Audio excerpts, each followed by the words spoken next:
Buenas noches. Hoy les voy a presentar este texto. Este texto titulado Colapse de Historia Cultural en Occidente, tríptico politemático, del profesor José Wilson Márquez Estrada, que se encuentra en la página academia.edu. El texto está dividido en 3 partes. Vamos a hacer la lectura de la segunda parte. Colapse e Historia Cultural en Occidente, tríptico politemático. Resumen. 3 momentos importantes son traídos a colación en este experimental artículo. En el primero se resalta el papel del nominalismo en el proceso de estructuración del pensamiento científico moderno, que a la vez es entendido dentro del contexto de interlocución cultural instalado entre Occidente y Oriente a partir del fenómeno de las cruzadas, que posibilitó la llegada y la difusión de una parte importante de la obra clásica griega, entre ellas la obra aristotélica. El segundo es un análisis de las costumbres rituales del cristianismo primitivo en la Roma de los siglos II y III de nuestra era, y cómo con Constantino el Grande el cristianismo se transforma en la religión oficial del Imperio Romano, cambiando totalmente su sentido y principios originales. El tercero es una descripción del fenómeno de los cafetines en el siglo XIX en Europa y su vinculación al proceso cultural de construcción de la modernidad citadina en Occidente. Una frase del profesor Antonio Restrepo Arango. La historia como disciplina se ha ido desarrollando en el mundo moderno a partir de la idea de que es más importante establecer las diferencias que ilusionarse muchas veces con semejanzas que no son más que espejismos. Capítulo 2. El cristianismo primitivo era un culto del Mediterráneo oriental, cuyo mensaje se extendió gracias a los viajeros que llevaban cartas de ciudad en ciudad en las que se definía la fe y se transmitían noticias a los fieles. Las ciudades en las que el cristianismo arraigó primero eran pequeñas, y en su mayor parte consistían en centros comerciales del Imperio Romano. Las cartas dirigidas por Plinio el Joven a Trajano fueron uno de los primeros signos de que los círculos oficiales comenzaban a considerar a los cristianos como un grupo diferente de los judíos. Los romanos comenzaron a percibir esa diferencia en el año 64 después de Cristo, cuando Nerón convirtió a los cristianos en chivos expiatorios del gran fuego que destruyó buena parte de Roma. No obstante, durante el reinado de Adriano aún eran escasamente visibles en la ciudad. En los primeros años, los cristianos urbanos tenían ciertas semejanzas con los comunistas revolucionarios de los primeros años del siglo XX. Estaban organizados en reducidas células de creyentes que se reunían en casas comunicando verbalmente las noticias o leyendo de viva voz documentos secretos. Al carecer de una estructura de mando unificadora, los cismas y conflictos entre las células eran frecuentes, tanto en el cristianismo primitivo como en el comunismo.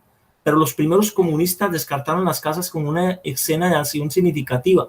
Sus creencias se centraron en la infiltración de la esfera pública de la ciudad, sus fábricas, periódicos e instituciones gubernamentales. Por el contrario, para los primeros cristianos, la casa era el lugar donde comenzaba su peregrinaje en el tiempo.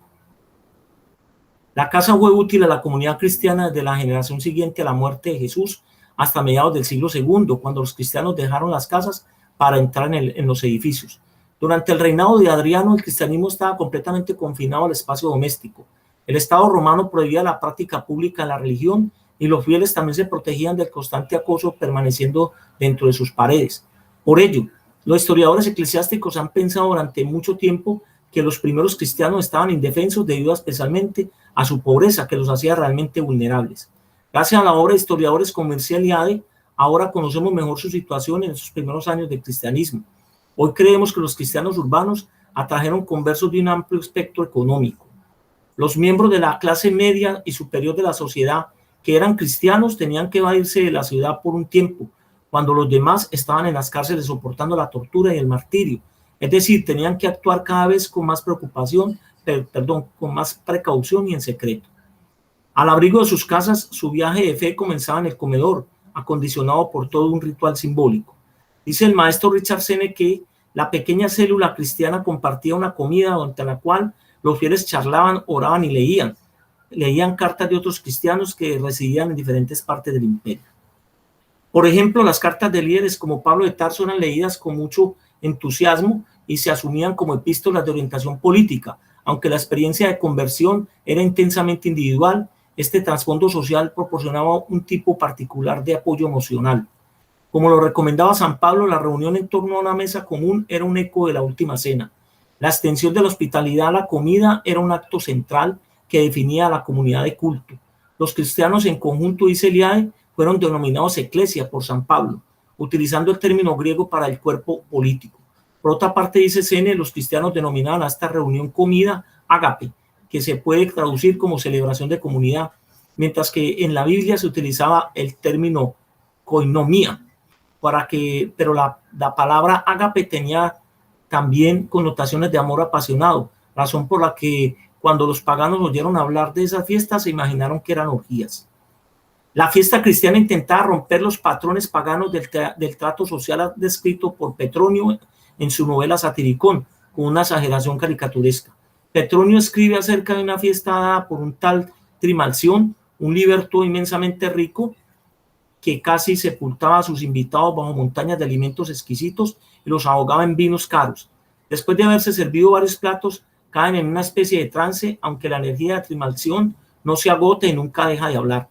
La comida se convierte en una especie de teatro de la crueldad, en el que los invitados ventosean, se provocan náuseas y vomitan a placer a lo largo de la velada. En lugar del ambiente comunal propio del simposio griego, el festín de Trimalción representa el predominio de un individuo aislado sobre aquellos que lo rodean. El ágape entonces intentaba romper con esa imagen y darle dignidad al encuentro cristiano. La fiesta cristiana era compartida en condiciones de igualdad por todos los asistentes, y los extraños que traían noticias cristianas eran abiertamente bienvenidos a la mesa. Fue a unos romanos reunidos a la mesa a los que San Pablo les envió su importante epístola a los romanos, que estableció los principios que más tarde definirían la estructura de la iglesia. Febe, la envidia de Pablo, llevó esta carta, Febe, la enviada de Pablo, llevó esta carta a todas las células domésticas de los cristianos que vivían en Roma. En las primeras reuniones domésticas, el etos cristiano cambió de disposición de los asientos. El código romano colocaba a la persona más importante en la cabecera de la mesa y los demás a su alrededor. La reunión cristiana rompió ese orden, disponiendo a los asistentes según la fortaleza de su fe. Los postulantes que estaban interesados en la enseñanza cristiana pero aún no eran cristianos, y los catecúmenos que estaban convertidos pero aún no habían sido bautizados, permanecían en la puerta o a los lados del comedor, mientras que los que ya eran plenamente cristianos se sentaban juntos alrededor de la mesa. Todos comían el pan y bebían el vino que simbolizaban la carne y la sangre de Cristo. Esta verdadera alusión canibalística de la Eucaristía permitió que los romanos relacionaran a los cristianos con muchos otros cultos en los que se consumía el cuerpo de sus dioses. Sin embargo, el cristiano que participa en la carne y la sangre de Dios no se siente imbuido de este poder, como por ejemplo se sentían los aztecas cuando bebían la sangre real de una víctima ofrecida en sacrificio. Otro ritual que se practicaba en la casa cristiana era el del bautismo. Quien se sentía dispuesto para el bautismo se desnudaba completamente y después se sumergía en una bañera con agua, situada en una habitación o cuarto separado del lugar donde se celebraba el festín ritual de la cena. Al salir, el celebrante se ponía ropa completamente nuevas para dar a entender que ahora era una nueva persona. En este sentido, el baño cotidiano se convirtió en un umbral permanente entre el cuerpo limpio y el mundo sucio, y así los cristianos se caracterizaron por lucir siempre muy limpios. En la iglesia primitiva se bautizaban los adultos en lugar de los niños. No podía tener significado para los niños porque el bautismo implicaba tomar una decisión, la decisión más seria de la vida. Por esta misma razón, los primeros cristianos renunciaron a la práctica judía de la circuncisión. Una fuente neotestamentaria habla del bautismo como la circuncisión de Cristo, pero en esta circuncisión el pene no presentaba ninguna alteración. Resulta entonces difícil realizar estimaciones acerca del número de cristianos que había en Roma en la época de Adriano.